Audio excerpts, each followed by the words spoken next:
Yeah, just really proud of our team from a defensive standpoint and an energy and effort. Thought we played with great defensive enthusiasm tonight. We're through 2 games now, and we've held our opponents to 4 of 42 from 3 ball, so we've done a great job of taking away that 3-point line thus far in a early 2-game season, and I think that's the first time in 14 years that we've held opponents under 50 points. So just a phenomenal job from a defensive standpoint. I thought their coaching staff and their team did a really good job of playing at a methodical pace, controlling the tempo in the first half, and then I'm really proud of our team not to panic and not to come out and try to rush things because of the pace of the game was so slow. They did a really good job of defensively of defending us, and eventually we made that spurt there in the second half and opened up the game. Yeah, Eric, I think they had I think about a little under 9. They had a chance at the free throw line to cut to 7. Their guy missed 2. Isaiah drove down real fast, hit a 3. That started a big run for you guys. Do you remember that sequence? Yep. What was the key to that? Well, first of all, 7-point lead against them is like a 14-point lead because basically the first half, every shot came down to it was either shot clock violation or they scored under 5 seconds. Almost every single possession.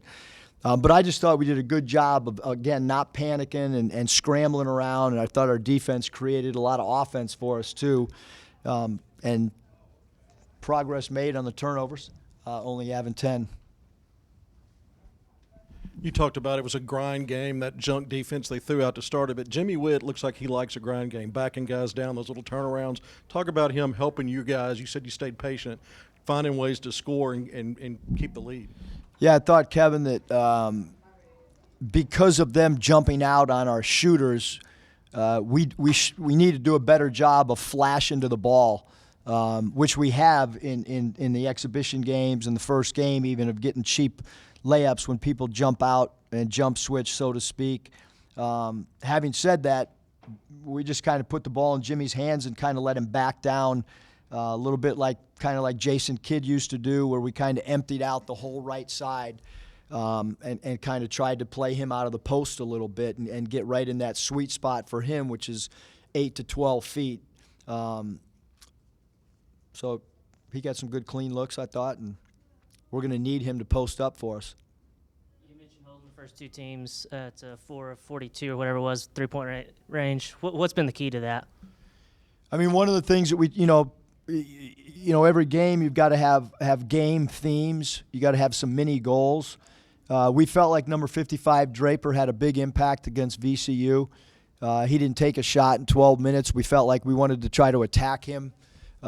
We felt like he couldn't keep up with our athleticism off the bounce, and we fouled him out in 12 minutes. And then, the other guy that we were really worried about from three-point land was Gibson, and Gibson went 1 of 5. So those were their 2 primary 3-ball shooters, and we did a really good job of just taking away their airspace, getting our hands in their eyeballs before the catch even on their 3-point shooters. And then I thought we did a phenomenal job. Coming into the game, we were certainly concerned with the offensive rebounds of Zachary Simmons, number 24, and his ability inside. But I thought we did a great job on our post fronts tonight as well, and had great weak side help and put pretty good pressure on the passer when they did try to post us up.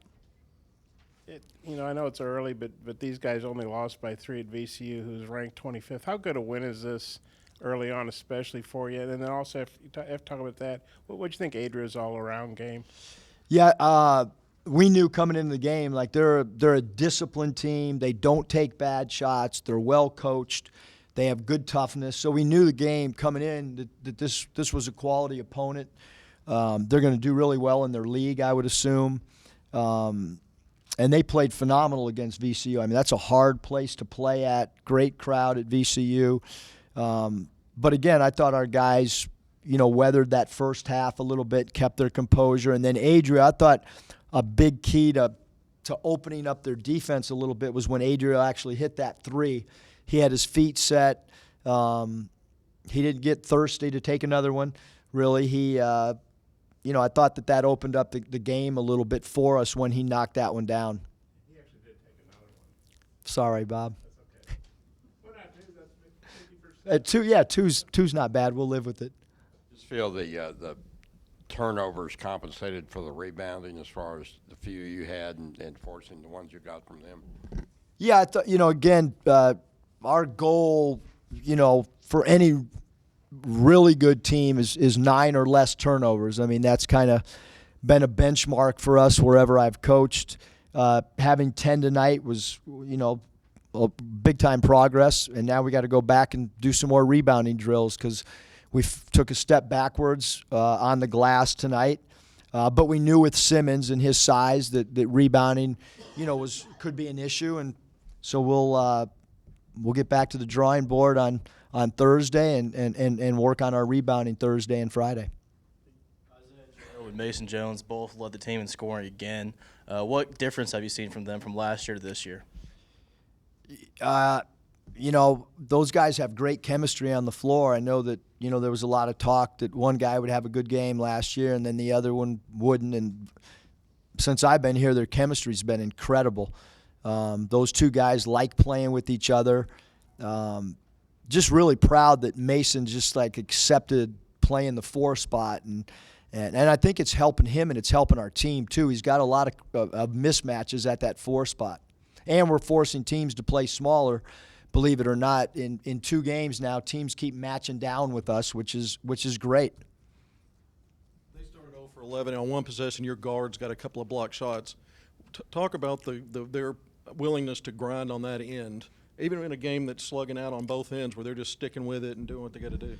Yeah, from a defensive standpoint, we talk all the time when a shooter goes to shoot, we want to leave our feet. My dad and a lot of coaches I've been around say don't leave your feet defensively, but we do like our guys to, when another player leaves the feet himself, an offensive player, we like our guys to leave our feet with an extended hand reach. We talk all the time. We call them Pat Riley closeouts because I thought that Coach Riley's teams always were the best that I've ever seen at contesting jump shots. So, Desi, all those guys are leaving their feet, and they're not just semi-jumping where you can just slip a piece of paper under their feet. I mean, they're jumping as high as they can jump to contest shots, and that throws shooters off, we certainly think.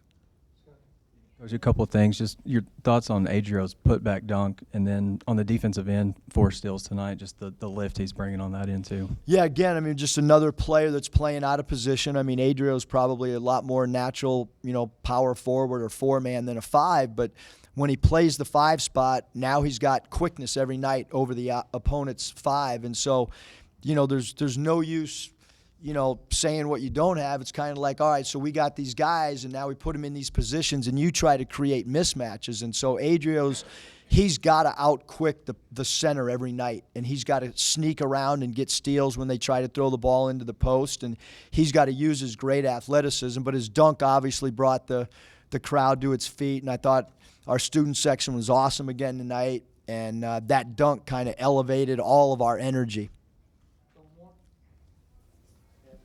Ethan, was that just he didn't fit your plans playing tonight or Yeah, something? I think that, we had a short rotation tonight. The pace of the game, I didn't feel like people needed blows as much. I didn't think we needed to sub as much. Even going into the game, we knew that we weren't going to have to sub a lot because it wasn't going to be an up-and-down game. And so, you just do what you can to win, and that was a lineup that we felt created the most mismatches because we wanted to try to stretch the floor out as much as we can with as many perimeter shooters as we possibly could. You get a bunch of free throws, and Mason was 9 and 9. How big was that? Yeah, our free throws, there's these pockets of areas that we knew that we had to improve on, free throw shooting being one of them, turnovers being one of them, being a better rebounding team. And when we do shoot free throws in practice, I think our guys have done a great job of having total focus and not letting their guard down and guys just talking during free throw shooting. The gym's been silent when we take free throws, and you try to put players in game-like situations even when you're working on free throws. And certainly, again, it's early, but I feel like we've done a really good job from the charity stripe so far. Yeah, Desi looked like he got off to a little bit of a slow start tonight, but pretty good to get him going a little bit. Yeah, the game, the game of basketball just has so many ebbs and flows, and Desi struggled shooting the ball, but I thought defensively he was really good in the first half, but offensively he was kind of, a baseball player had gone 0 for 5 and gets a sixth at bat, and I thought he was phenomenal down the stretch scoring, and he did what a really good player should do. He stopped settling for his jump shot and he started attacking the rim, and it opened up the game for him for sure from a transition offensive standpoint. So with first half, when points are hard to come by, just what did you feel about that, and also any update on Reggie Chaney's status? Yeah, no, I mean, we'll let you guys know on Reggie, but no update. But again, I just thought they did a good job defensively. We didn't move the ball. I think we had 87 passes in the first half, which was the lowest number of passes in a half that we've had since we've been together through 2 games and 2 exhibition games. So it's a good learning lesson for us to kind of make the ball move like popcorn and get that thing out of your hand. And we have an 0.5 rule that we don't want to have sticky fingers. And tonight the ball stuck a little bit, but you also have to credit their defense as well for us not moving the ball like we're capable of. Thanks, you guys.